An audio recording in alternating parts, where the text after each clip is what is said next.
Hello, everybody. How is it going? How great have the speakers been so far?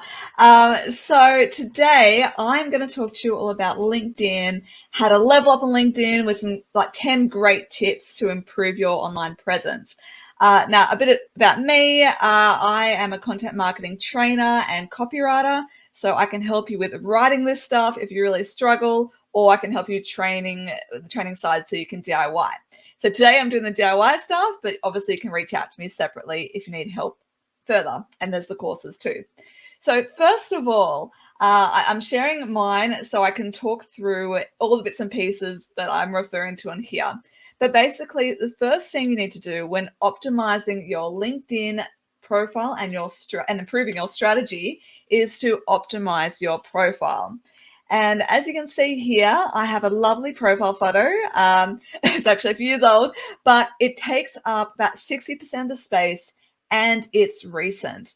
And it looks like me because you don't want to put a glamour shot or something from 20 years ago because this is one of the first things people see. It's how they're going to connect with you. And if they meet with you face to face, you want them to say, hey, you actually look like your profile pic, which I've actually had that feedback at a conference before. Also, you've got your background photo. Don't just go with the standard. You have the space to work with. So you can see for mine, I put a QR code to subscribe to my podcast. And as Tony was saying, podcasts are very great for increasing your audience and improving your brand and authority. So I've also got my booking link there too. So make the most of that and make it colorful, put links or just a snapshot of what you do. The headliner. So that is this part here where I have content marketing for health and wellness, blah, blah, blah. Don't just say business owner of insert business here because you've actually got about 120 characters to work with. And this is where you can put keywords, yes, they work in here too, that people may be searching for. So people may be searching for content marketing or health and wellness or training or podcast. So make the most of that section. And then you've got your sound clip. So that's this little button here. And that is, look, it's ideally meant to be if you've got a very long surname or a somewhat complicated name to pronounce, you've got that option to then record an audio of your name. Now, my name is very straightforward, so I've used it as hi, my name's Leanne Shelton, welcome to my page, something like that. So use that because it's starting to bring in that human element, not just a 2D experience. Then you've got your about section. Where are you? It keeps moving on me. Oh, it's down here now. So in here, look, you've got quite a lot of room. And I've seen some people put really cute icons and emojis, and I'll probably get my VA to help me with that. But tell a story. Don't just give a few lines of what you do. Say why you do it. Say the types of people that you help. You've got 2,000 characters to work with here. So this is really key. And if you've already got a strong about page on your website, then you can put that on here as well. So that's because it's one of the first things people read when they get to know you on LinkedIn. And then, of course, you've got the rest of the sections. So your experience and, volunteer things, education, partnerships, licenses, all that kind of thing. And especially the volunteer work, that is really important because it shows who you are outside of the business and just gives you, once again, another dimension of who you are.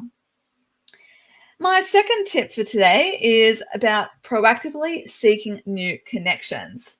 So you can see who's commenting on your connections posts. So let me just go into my newsfeed and we'll have a little look.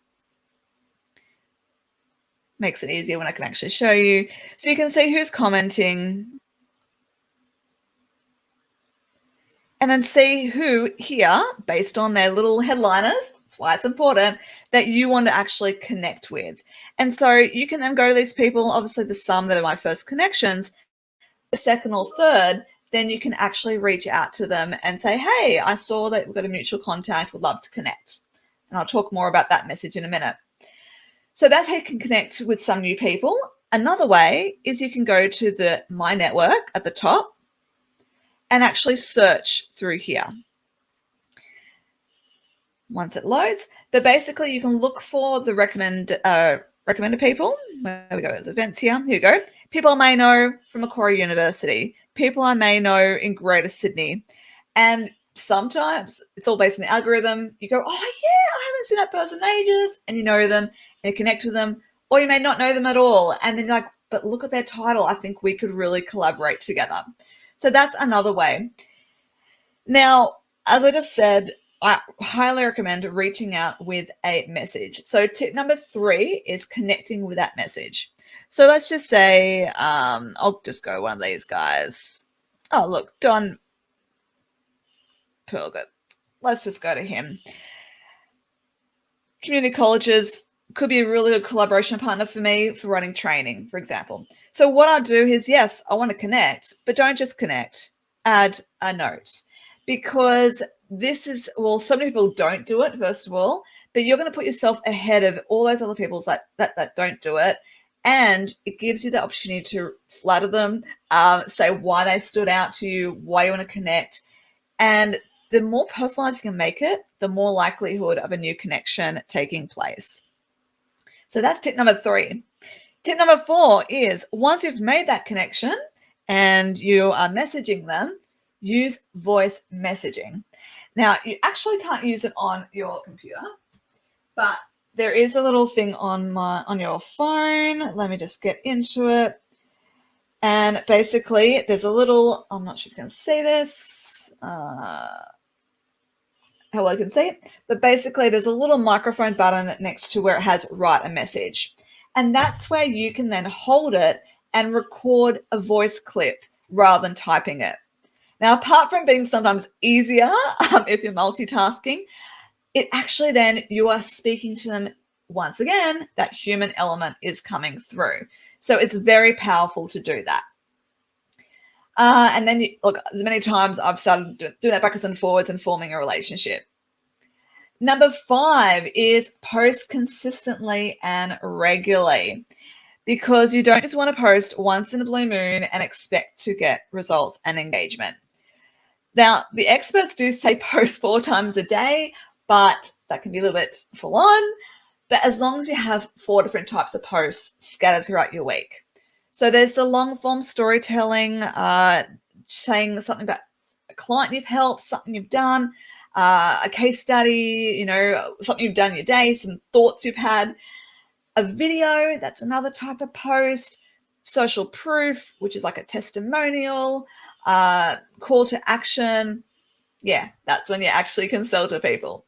So make sure you have a mixture of posts.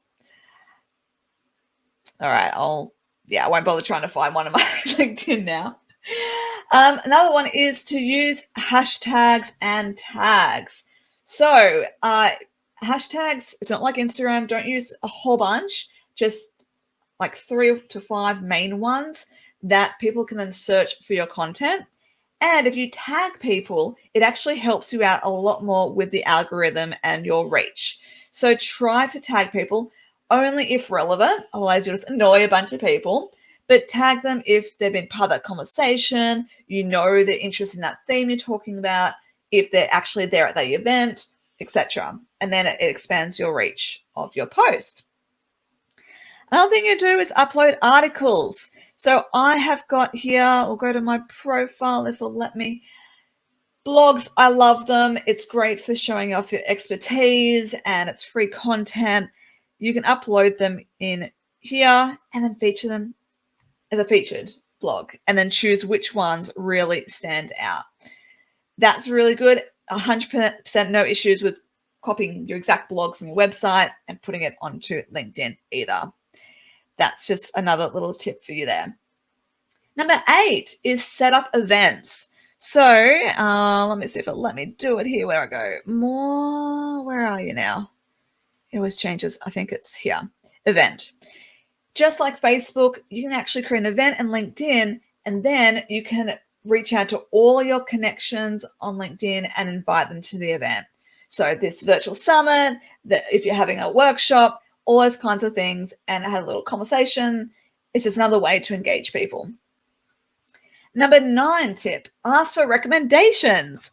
I'm not very good at this myself, but something I want to work on more. But having testimonials on your profile page is key to building up that know, like, trust, the trust factor, right? So down the bottom, you can see that I've got some here. What you can do, you ask other people for recommendations, or you write them one, and it kind of makes them feel like they want to reciprocate. So I challenge you all today, at least ask one person today or tomorrow to leave you a review, and you leave a review for someone else too. Number 10, we got there. Respond and comment regularly. So it's not just about you. It's not just about you posting and then, shutting down your phone or laptop and that's it. Spend a bit of time going through a newsfeed, clicking through, commenting on what stands out to you. Only comment on the posts that you want to see more of, because that's how the algorithm works. But comment and then reshare, because it actually helps more with the algorithm when you're commenting. So that's just in a very quick nutshell for you, 10 tips to improve your LinkedIn strategy. Myself, it's definitely helped me because I've had people commenting when I see them face-to-face networking. Oh, I'm loving your posts, or your posts are always at the top of my news feed, or I'm seeing all the great stuff you're doing. I've had people reach out going, oh, I've been following you on LinkedIn, would love to work with you now. And it's really worth it if you specialize in B2B. And of course, I do have more on LinkedIn in the Answer is Yes courses, so you can check that out. But any questions, just let me know. Thank you, Leanne. And Leanne will be in the business development room if you want to ask her any further questions. So she'll be in that session room. And thank you, Leanne, for that.